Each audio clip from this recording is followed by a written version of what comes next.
Hi everyone, thanks for joining me. Today we're going to be talking about locating fish, how to find fish. And let's be realistic. Most of the time when we're out fishing and we're struggling, it's not because our boat's too slow or we don't have the right color bait. It's because we can't find fish. And if you can't find fish, you can't catch fish. So today we'll be talking about strategies to help you locate fish. I have a very special guest on. Today I have Christian Ostrander. He's a friend of mine, and I have Christian here because Christian is a full-time professional bass angler. He makes his living tournament angling and guiding.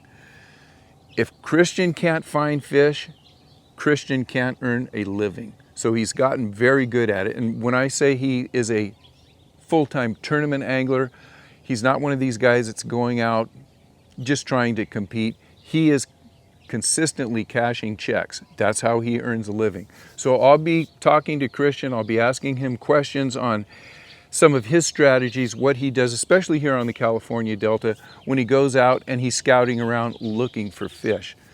So with that, let's sit down, let's talk to Christian, let's get some ideas on how to go out there and be better at locating fish. Christian, the one thing about fishing the Delta which doesn't get talked about a whole lot, everybody talks about tides, they talk about baits, they talk about techniques, but they don't talk about how to find fish. And we were talking before the video, and I don't care how fast your boat is or how much gear you have or what colors you have on board. If you don't have the ability to find the fish, you're not going to catch them. Exactly. You have to find fish, and you have to find new fish. You can't just fish over one spot and expect that spot to fish well throughout the seasons. Yes. So you're constantly looking for new fish. Let's just say you're out, you're fishing somewhere back east, you had to go back and pre-fish it, you fished a couple of weeks, now you're coming back to the Delta, things have changed, you've got to get out on the water, you've got a couple of days, and you have to find fish. This is the situation that you're in all the time. Yeah. Okay, here's a couple of my questions. Number one, what's the first thing that you think about when you get back to town? If you haven't been on the river for 2 or 3 weeks, is it the tide? Is it the weather? Is it a seasonal pattern? Definitely what time of year it is. Okay, so if let's say I haven't been out here in 2 weeks, so I'm gonna go check what I was doing 2 weeks before that for sure. Okay. Most of the time it's not still going. Let's say I'm crushing them in Mildred, okay, which I was about a month and a half ago, 2 months ago. Mildred was phenomenal. There was a million big ones at Mildred. Within 2 weeks, no more big ones at Mildred. You need to move on. Okay, so where are you going to go after that? Think in your head. Okay, so right now, okay, it's May, all right? They're going to be using some dead ends. They're going to be using ponds. They're going to be using, cuts right out of current, whatever. It's just, where you're doing it. You go fish White Slough for 2 hours. Not really catching them, not really finding them, and you start thinking tide, or if it ain't tide, get out of there. Go somewhere else. Run down the way. Go idle through Tower. Go into Sycamore. Let's back this up a little bit. So you're looking at past history, recent past history, and you're going out to 2 or 3 spots and checking those spots. Checking them, yeah. Now, how long do you spend on each one of those spots? And how many baits do you rotate through before you leave? Yeah, you need about 45 minutes an hour. If you don't get a solid bite within that, in 1 hour you could hit about 4 or 5 good banks. Okay, within Mildred. You're Okay, so you're not staying right on the same spot. You're fishing a little 100 yards, and then you're moving 100 yards, and then it takes about 45 minutes to fish an area the size of Mildred Island with about 3 or 4 baits. Yeah, absolutely. Yeah. And what are your favorite search baits out here? Well, chatterbait. It's pretty obvious. Mm-hmm. Senko, so I like to mix it up. This year I throw a 5 all the way through a 7-inch, and basic colors: green pumpkin, black and blue, and maybe throw in like a June bug or something. But that's it. Okay, here's another question. You're coming out here, and the day that you choose to go do your scouting, it's windy. What's your favorite bait in the wind? One bait. You throw a chatterbait. That's it. Okay. Yeah, you could throw a buzzbait a little bit. They've been biting a double buzz a little bit this year. So simple stuff. Oh yeah, chatterbait. They're not going to pass it up. If everything's right, if the fish are in the area, they're going to crush your chatterbait. So you come out and let's say we're at Mildred Island and the wind's blowing, you're going to throw on a chatterbait. Maybe you come out to Mildred Island and it is just flat calm. What's your bait of choice when it's flat calm? So May they eat a spook really good. I'm throwing a frog a little bit, and you're throwing Do you throw that even all day long?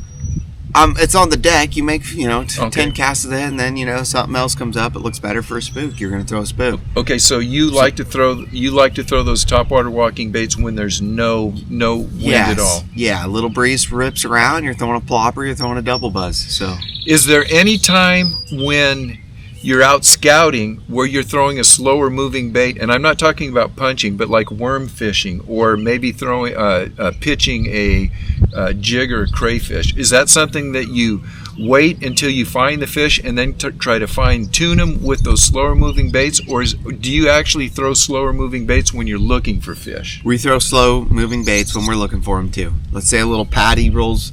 We're fishing down the bank, throwing Senkos, throwing topwater, and then a little primrose patty or a little cheese mat. We're going to punch it. We're going to make 6 or 7 flips. It shouldn't take more than 4 or 5 flips if she's there. And then you can hone in on that particular. Yes. Okay. What are a couple of the other rods that you must have on your deck so that when you come to these different spots, like you say, you're going 100 yards and then you're moving, you're going another 100 yards, you're seeing all kind of different stuff. What are the 5 or 6 baits that you have that you can cover everything with? I'm telling you, you got to go chatter, you got to go Senko, maybe even a drop shot. Everyone catches big ones out here on a drop shot. Punch rod, 1 ounce, and then like a frog or something. Frog goes through all the weeds. Frog, you can fish low tide outside the weeds. Frog, you can fish high tide. You bomb it way back up in the stuff. You're not trying to reinvent the wheel as far as baits or No. anything. Let's say you bomb out in Mildred. How do you know once you've been to one spot and it doesn't pan out? Do you try to change dramatically at the next spot you're going to? Do you stop at places on the way to your next spot? Do you run a long way? If you're in Mildred, do you run from Mildred and maybe the longest you'll run is over in Frank's track, or do you run from Mildred all the way down to Tracy? How long of a run do you have to make before you start fishing again? I've been fishing this place a long time, so it's all kind of, like you said, instinct. So whatever I'm feeling the tide. Sometimes I'm feeling that low tide. Sometimes I'm feeling the high tide. And wherever that tide's doing, just because I didn't catch them in Mildred flooded pond doesn't mean I'm not going to go get them in Duck Pond or Mandeville or, So you will go from pond yes, to pond absolutely, to pond. absolutely. And it don't take you too long, Once you get inside or around Mandeville, you hit 3 banks, not popping, get out of there. So it doesn't mean that it's that there's no bass there, but it's just not happening at that time. So if I'm on a specific tide bite, I will run all the way to Little Frank's. I'll run to Big Break. I'll run way up north. I'll go launch way up north, or I'll go launch down south and check it out. But I will spend every day on the Delta. Minimum, I'm burning at least $120 in gas. Yeah, and minimum. We'll just be very blunt about it. Christian is putting a lot more skin in the game because you are a professional angler out here. If you're not pre-fishing for a tournament, you're fishing for your clients, so you're putting a lot more skin in the game as far as burning gas and moving around. Plus you have the knowledge of different places to go. If somebody is maybe a weekend guy and he has 2 or 3 hours to fish in the morning and hopefully have a pattern going for the afternoon, should he be looking at that same situation, or should he go out and maybe, let's say he's fishing the duck pond, when he gets done fishing the duck pond, should he pull out, fish a couple island points, doesn't get anything there, maybe fish a rock wall, maybe go out to the channel? What's his game plan instead of maybe moving so far? You got to think of it all, okay? So, just like you said, you got to fish some islands, okay? If you pass an island and it looks like gross grass, keep moving. The next island might be perfect green grass, okay? So high tide, you throw something up tight. Low tide, throw something on the edge. Throw a punch of mat. It's the same old stuff. So another, like you said as well, rock banks. Rock is crazy good May and June. Those post spawners, even spawning fish, they love roaming around on rock banks. Lots of bluegill and stuff. They just roaming around in the trough. So definitely hit some rock banks as well. So, and they're everywhere. Rocks absolutely everywhere. Maybe instead of going down that straight rock bank, buzz up another 200, 300 yards and fish the bend of the rock. Okay, fish where the rock kind of sticks out. something different where the current grabs, instead of just going down that ugly same rock stretch where there's no bend or anything. Try something different with it. Let's talk about tides. We'll change the subject a little bit. Now, you know the areas, and I don't know how to ask this question, but for me, I've been out here a while too, and I have my spots, and I really don't try to run the tide and stay in front of a tide, try to go here, here, and here very often. I know areas that I like to fish at high tide, and I know areas that I like to fish at low tide, and that's the way I try to fish it. Do you run and try to stay in front of the tide and say if you're starting out, I'll say at lads, and you're gonna run in front of the tide all the way out, and that's going to be your day? Or do you kind of go around and just try to fish areas that you know are the right areas at the right tide? Oh man, it's you definitely got to you got to plan definitely forward for the tide. So definitely hit your stuff, whatever the tide is that you're thinking, and if it's going to be good. If you're in your head like, okay, this is just ain't it. The tide's too low. I don't even want to be here when it's doing this. You got to go where the tide's higher. And it's not that hard to go to where the tide's higher, Right. That's a 20-minute run. 20-minute run, maybe even less. It's hard to cover everything in every situation. I think we've covered quite a bit and given the folks a lot to think about. And one thing that I will say is that it's time on the water. Christian is out here when you're out here every day, and you're spending long days. A lot of times, a retired guy like me, when I'm fishing, I'll go out for 4 or 5 hours. I know when I've been out with you, and I know a lot of your days are 8, 10, 12-hour days. Yeah. So you do have a lot more time to get around and move around in. But for you guys that come out on the weekends, I know it's really hard to figure this place out, but keep in mind the tides, like Christian was saying, and just remember when you're on a place and you're catching fish, is it high tide or is it low tide? That's pretty simple.